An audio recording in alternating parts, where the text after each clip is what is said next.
जय हिंद बच्चों, मैं राकेश रोशन आप सबों का साइंस हब में स्वागत करता हूँ। करंट अफेयर्स हमने पहले भी चर्चा की है। करंट अफेयर्स कितना भी पढ़ेंगे वो उसका अंत नहीं है, ठीक है। तो पढ़ते रहिए डेली। उसी सीरीज को आगे बढ़ाते हुए आज के करंट अफेयर्स के क्वेश्चंस हैं। पहला क्वेश्चन है कि किस क्रिकेट खिलाड़ी को अर्जुन अवार्ड से सम्मानित किया जाएगा। किस क्रिकेट खिलाड़ी को अर्जुन अवार्ड से सम्मानित किया जाएगा। तो अर्जुन अवार्ड से सम्मानित किया जाएगा मोहम्मद शमी को। किसे सम्मानित किया जाएगा? मोहम्मद शमी को सम्मानित किया जाएगा। दूसरा क्वेश्चन है कि मौलाना अबुल कलाम आज़ाद ट्रॉफी किसने जीती। ठीक है, मौलाना अबुल कलाम आज़ाद ट्रॉफी किसने जीती? तो उसको जीता है गुरु नानक देव विश्वविद्यालय अमृतसर। किसने जीता है? गुरु नानक देव विश्वविद्यालय अमृतसर ने। किसने जीता है? गुरु नानक देव विश्वविद्यालय अमृतसर ने। अगला क्वेश्चन है, एक वर्ष में 100 मिलियन यात्रियों को यात्रा कराने वाली पहली भारतीय एयरलाइन कौन बनी है? एक वर्ष में 100 मिलियन यात्रियों को यात्रा कराने वाली पहली भारतीय एयरलाइन कौन बनी है? इंडिगो। कौन है? इंडिगो बनी है। कौन बनी है? इंडिगो। चौथा क्वेश्चन है आपका, भूमि राशि पोर्टल।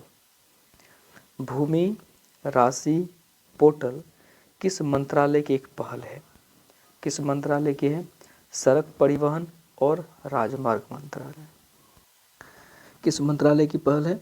सड़क परिवहन और राजमार्ग मंत्रालय। सड़क परिवहन और राजमार्ग मंत्रालय। अगला क्वेश्चन है, पीएम विश्वकर्मा योजना। पीएम विश्वकर्मा योजना के लिए कितने करोड़ रुपए आवंटित किए गए हैं? ठीक है, पीएम विश्वकर्मा योजना के लिए कितने करोड़? 13,000 करोड़ रुपए आवंटित किए गए हैं। पीएम विश्वकर्मा योजना के लिए कितने करोड़ रुपए आवंटित किए गए हैं? 13,000 करोड़ रुपए आवंटित किए गए हैं।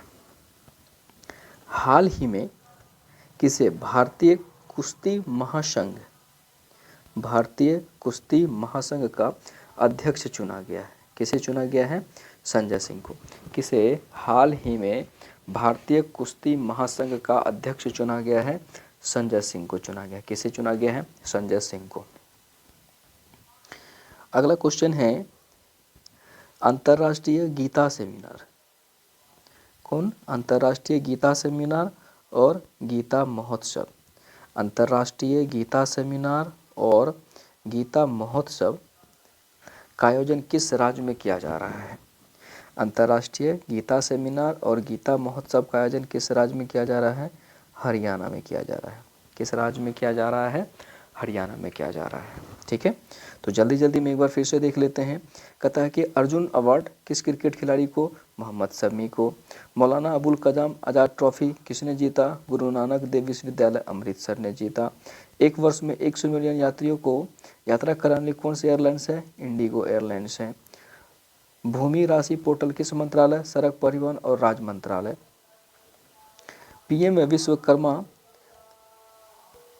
योजना के लिए कितने करोड़? 13,000 करोड़। कितने करोड़? 13,000 करोड़ रुपए। किसे हाल ही में भारतीय कुश्ती महासंघ का अध्यक्ष चुना गया है? संजय सिंह। किसे चुना गया है? संजय सिंह को। और लास्ट है आपका, अंतर्राष्ट्रीय गीता सेमिनार और गीता महोत्सव आयोजन किस राज्य में? तो हरियाणा में हो रहा है। ठीक है, किस में? हरियाणा में। चलिए अब देखते हैं टॉप क्वेश्चंस। ठीक है, टॉप क्वेश्चंस कहता है कि रेलवे का पिता किसे कहा गया है? ठीक है, रेलवे का पिता किसे कहा जाता है? तो जॉर्ज स्टीफेंस को कहा जाता है। किसे कहा जाता है? जॉर्ज स्टीफेंस को कहा जाता है। किसे कहा जाता है? जॉर्ज स्टीफेंस को। कहता है समझौता एक्सप्रेस। ठीक है, समझौता एक्सप्रेस किन देशों के बीच चलती है? समझौता एक्सप्रेस किन देशों के बीच चलती है? तो समझौता एक्सप्रेस भारत और पाकिस्तान के बीच चलती है। किन देशों के बीच चलती है? भारत और पाकिस्तान के बीच चलती है।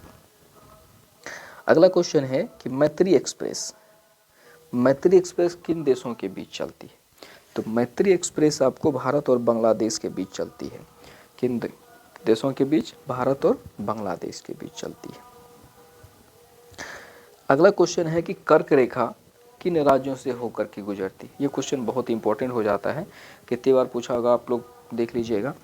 कर्क रेखा किन राज्यों से होकर गुजरती है? तो कर्क रेखा सबसे पहले पूछा था, कर्क रेखा कितने राज्यों से होकर गुजरती है? तो कर्क रेखा 8 राज्यों से होकर के गुजरती है। कितने राज्यों से होकर के गुजरती है? तो 8 राज्यों से होकर गुजरती है। वो 8 राज्य कौन कौन है? ठीक है, तब पूछेगा कि कर्क रेखा किन राज्यों से होकर गुजरती है?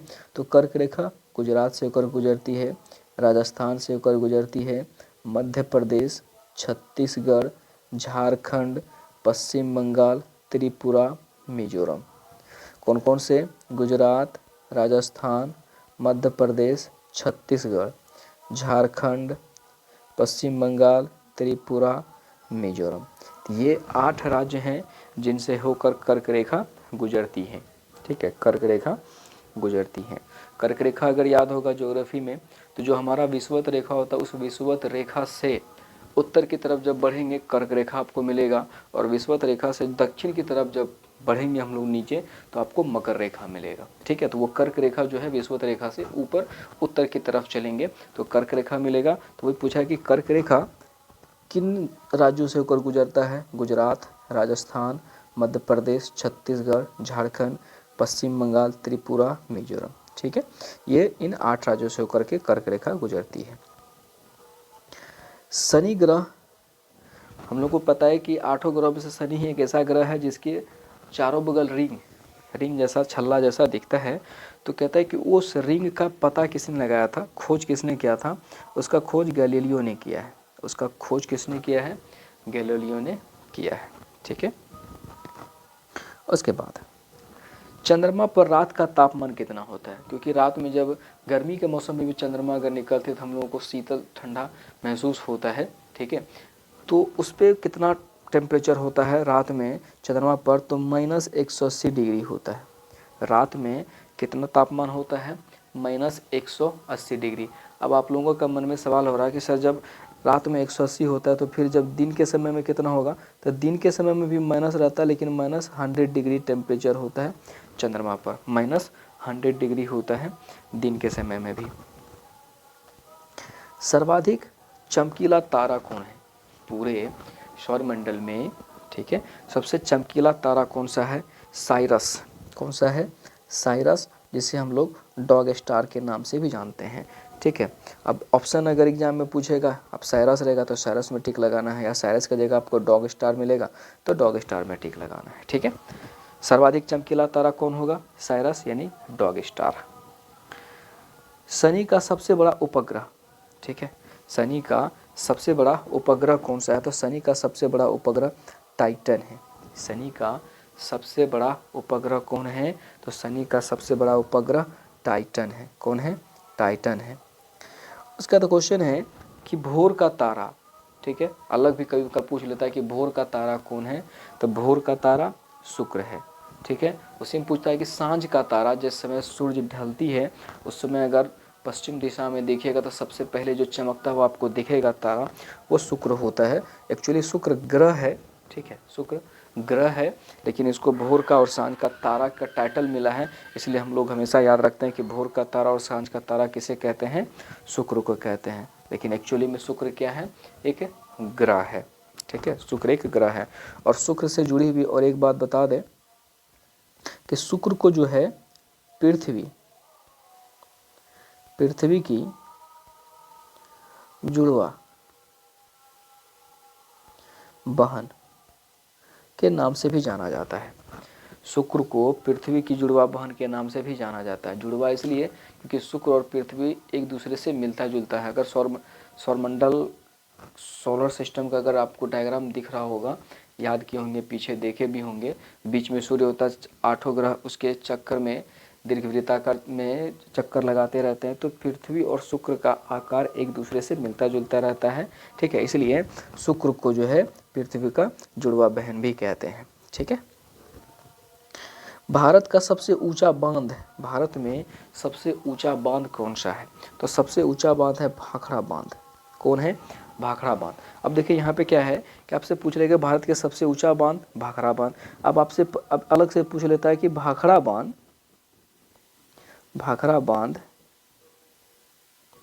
किस नदी पर बनी है? किस नदी पर बना है? ठीक है, ये आपसे कभी अलग से भी पूछ लेता है कि भाखड़ा बांध जो है किस नदी पर बना है। तो भाखड़ा बांध सतलज नदी कहिए, ठीक है, सतलज नदी कहिए या सतलुज नदी कहिए, ठीक है, सतलज या सतलुज।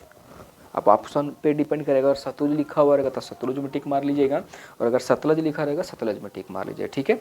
तो आपको दोनों भी याद रखना है। भारत का सबसे ऊंचा बांध कौन सा है? तो भाखड़ा बांध। उल्टा अगर पूछ लेगा भाखड़ा बांध किस नदी पर बना है, तो सतलज नदी पर बना है या सतलुज नदी पे बना है। किस नदी पे बना है? सतलज या सतलुज नदी पे बना है, ठीक है। अगला है कि फलों की डालियाँ, फलों की डालियाँ किस प्रदेश को कहते हैं? ठीक है, फलों की डालियाँ से कौन सा प्रसिद्ध है? तो फलों की डालियाँ से हिमाचल प्रदेश प्रसिद्ध है। फलों की डालियाँ कौन प्रसिद्ध है? फलों की डालियाँ से हिमाचल प्रदेश। फलों की डालियाँ हिमाचल प्रदेश।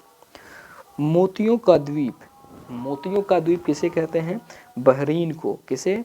बहरीन को कहते हैं मोतियों का द्वीप। किसे कहते हैं? मोतियों का द्वीप बहरीन को। सोया प्रदेश, मध्य प्रदेश। सोया प्रदेश किसे कहा जाता है? मध्य प्रदेश को सोया प्रदेश कहा जाता है। मध्य प्रदेश को सोया प्रदेश कहा जाता है।